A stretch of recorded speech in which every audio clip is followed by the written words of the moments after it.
Namaskar. Today we'll study thyroid gland and the disorders, thyroid disorders. So thyroid gland consists of follicular cells and parafollicular cells, and there is a rich capillary network supplying blood to these follicles. So the follicles contain the follicles is a sphere-like structure, hollow sphere. So inside is hollow, where there is a colloid-like substance, and this above this hollow sphere we have this follicular cells, and in these follicular cells we have a receptor for thyrotrophin or thyroid stimulating hormone.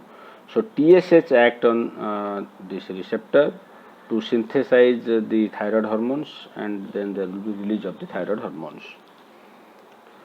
And there are parafollicular cells. From parafollicular cells there is release of calcitonin. So now today we will restrict to our follicles of thyroid gland, which secrete your thyroid hormones. So this structure we can divide it into like your lumen, then follicular cell, and then your blood. So accordingly, if we see, so these are the follicular cells, and inside this is lumen, and outside there is blood supply. So we can say plasma. So this lumen is a colloid substance, and it contains thyroglobulin. Thyroglobulin is present in the colloid, and this thyroglobulin has almost 105 tyrosine residues on it. This thyroglobulin is a glycoprotein, and each thyroglobulin contains about 115 tyrosine residues, and some of the tyrosine residues are iodinated. On iodination they become monoiodotyrosine, diiodotyrosine, then triiodothyronine, thyroxine, like this. So triiodothyronine we call as T3, and tetraiodothyronine or thyroxine is known as T4.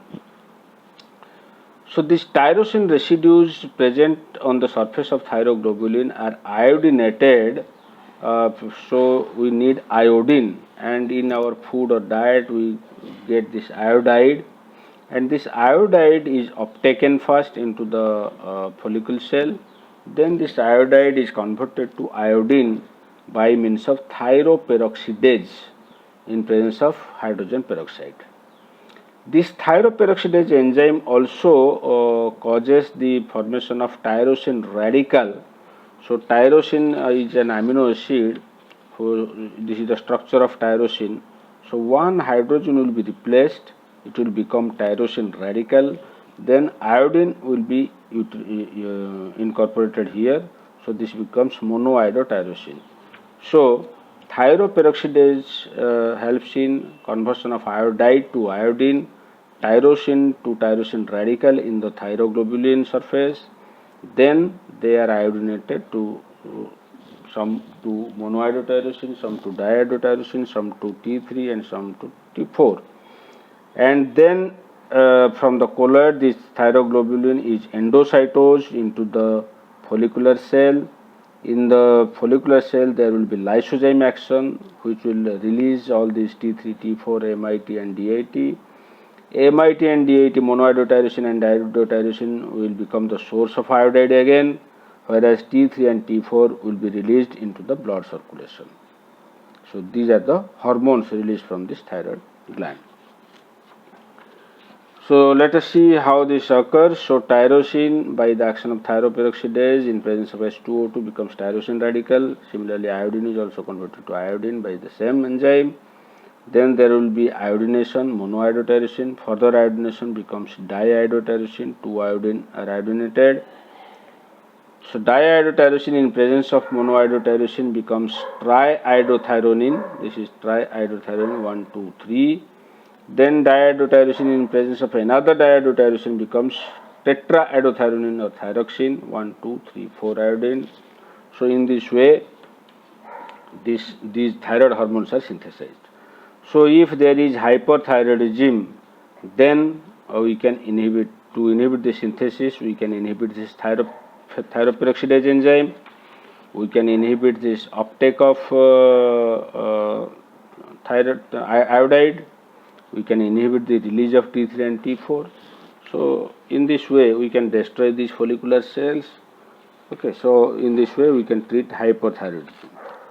So before that, let us see how this hormone secretion is regulated.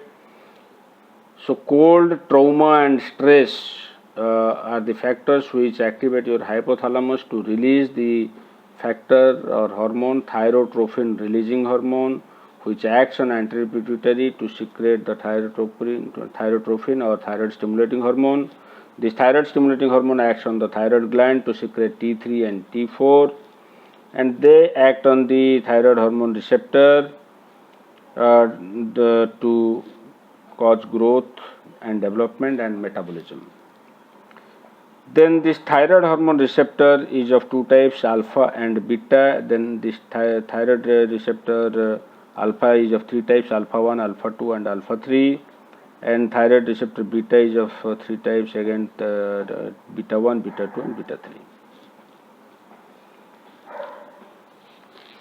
So these thyroid hormones, they when they are secreted, they send negative impulses to anterior pituitary so that there will be no more secretion of thyroid stimulating hormone.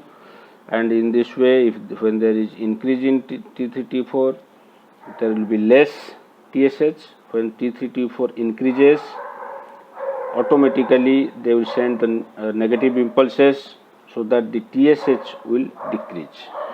So from this we can diagnose. So in hyperthyroidism there will be more T3 and T4 but less TSH. And in hypothyroidism there will be less T3 and T4. So when there will be less T3 and T4, they will send impulses to anterior pituitary to increase the release of TSH. So there will be more TSH. So when there is less T3 and T4, there will be more TSH, and when there is more T3 and T4, there will be less TSH. So in hyperthyroidism, we have more T3 and T4, less TSH, and in hypothyroidism, there is less T3 and T4 and more TSH. In some patients, there is normal T3 and T4, but from TSH we can diagnose that the person is hypothyroidism or not. So in hypothyroidism there will be more TSH than normal. So in this way we can diagnose the hypothyroidism. So as we discussed, the thyroid hormone's function is growth and metabolism. Accordingly, the symptoms of hyperthyroidism or hypothyroidism also based on that. The symptoms of hyperthyroidism or thyrotoxicosis are high metabolic rate, so there will be increased temperature, body temperatures and sweating. The persons are show marked sensitivity to heat. They show nervousness, tremor, tachycardia, tiredness or fatigue. There is increased appetite associated with loss of weight. So these are all symptoms of hyperthyroidism. It is of two common types, and because of hyperthyroidism we call it as thyrotoxicosis. Accordingly, one is diffuse goiter, so we can say diffuse toxic goiter, and the other is your nodular goiter. So this is one, this is a swelling present in your thyroid gland, and whereas there are presence of nodules here. So two types, diffuse toxic goiter, toxic nodular goiter. This toxic nodular goiter is nothing but a tumor, a benign tumor or adenoma. Whereas diffuse toxic goiter, also known as Graves' disease or exophthalmic goiter, this is an autoimmune disease where the antibodies are developed against the TSH receptor. TSH receptor is present in the thyroid follicles. We have seen that TSH is present in the thyroid. TSH receptor is present in thyroid follicles. So against these antibodies are developed. So that leads to your Graves' disease or diffuse toxic goiter. And there is protrusion of eyeball, so it is also called as exophthalmic goiter, and there is increased sensitivity to catecholamines, because of which these nervousness, tremor, tachycardia, all symptoms are there. So we can treat hypothyroidism as we have discussed earlier. We can inhibit thyroperoxidase. This is one. So thyroperoxidase inhibitors are called as thioureas or thioamides. Example: propylthiouracil, methylthiouracil, carbimazole, methimazole. The drug of choice is propylthiouracil. Then second, we can inhibit the iodide trapping. Iodide uptake can be inhibited.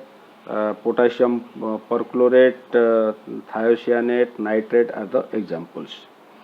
Then we can inhibit the thyroid hormone release. They do so by decreasing the vascularity to the thyroid gland. So they decrease the vascularity in the thyroid gland. So in this way they decrease the thyroid hormone secretion.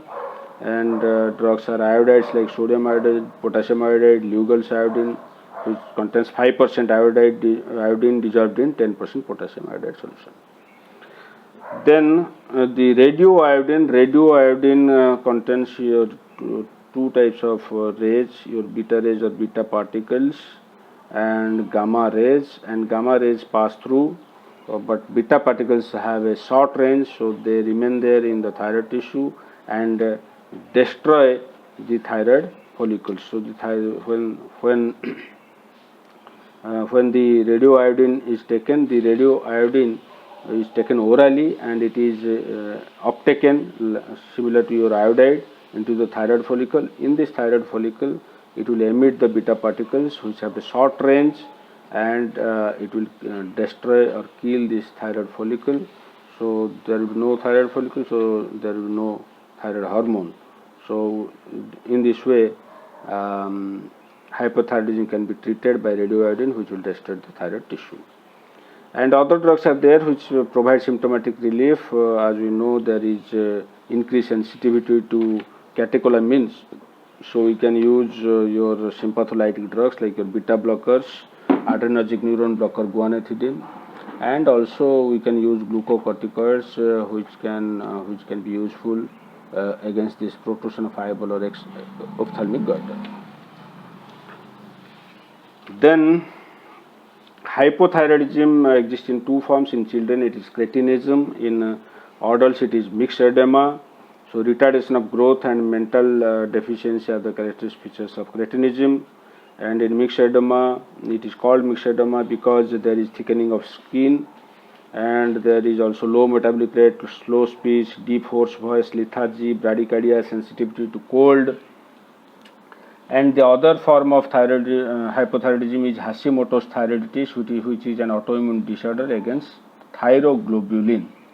So in this case, it can be treated either orally or parenterally by intravenous route.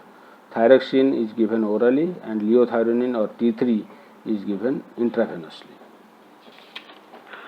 Then there is another form of goiter called simple non-toxic goiter. It occurs due to dietary deficiency of iodine, or it occurs when there is ingestion of goitrogens like your cassava root. So when there is decreased iodine due to dietary deficiency, then there will be stimulation of the thyroid gland, because there will be increase in thyroid stimulating hormone secretion. And as you know, you can see this when there is decreased thyroid hormone secretion, hormone, it will send impulses to anterior pituitary to increase the TSH secretion. So when there is less iodine, dietary iodine, so less T3 and T4, so that will increase the TSH secretion. So more TSH will act on the thyroid gland, and this will increase the size of the thyroid gland. There will be enlarged thyroid gland, so that more thyroid hormones can be secreted. But one time comes when there is a severe iodine deficiency, and this cannot be regulated. So the enlarged gland is not able to provide sufficient thyroid hormone, and that condition is called hypothyroidism, and we can treat it by iodized salt. So this is all about your thyroid disorders. Thank you.